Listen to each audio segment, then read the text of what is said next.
Ces quelques exercices n'ont rien de très compliqué. En fait, ils représentent la base de la théorie de l'apprentissage développée ici aux écuries des Coudriers à Aubel.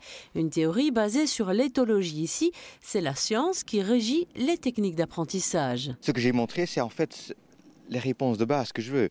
Qu'est-ce qu'on veut? Que le cheval peut avancer. Et c'est la même chose, avancer, aller plus vite, aller de pas au trot, donc les transitions ascendantes, d'allonger les pas. Ça, c'est un signal qu'on utilise un tout petit peu différent, mais c'est toujours la même chose, c'est la dose qui diffère. Je veux que le cheval peut ralentir, s'arrêter, reculer, c'est tous la même chose. Des transitions descendantes de trot au pas. Et alors, je veux bouger les épaules et les hanches séparément. Si j'ai tout ça, je commence à les combiner, comme l'exercice où on est à côté. Mais c'était bouger les épaules et après les hanches. Mais là, de nouveau, ce n'est pas les deux en même temps. Je demande l'épaule après les hanches. C'est toujours 1, 2, 1, 2. Ce n'est pas épaule et hanches en même temps que je donne un signal. Parce qu'alors, le cheval dit qu'est-ce que je dois faire. Tu demandes deux choses en même temps, ça ne marche pas. Aux écuries de Messiter, pas question de chuchoter à l'oreille de chevaux, comme on dit.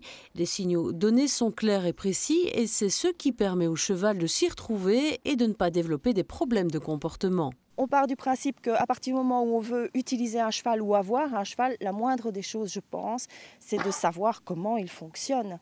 Donc de revenir aux bases. Comment est-ce qu'il est capable d'apprendre les choses de manière claire? Comment est-ce que je peux le détenir dans les meilleures conditions possibles? Je pense que c'est de notre responsabilité d'apprendre un maximum d'informations justes et vérifiées pour que ces choses soient transmises de génération en génération et redeviennent une tradition. Ce qui nous distingue des chuchoteurs, c'est que tous les arguments que l'on avance comme étant certains le sont effectivement parce qu'ils ont été vérifiés scientifiquement.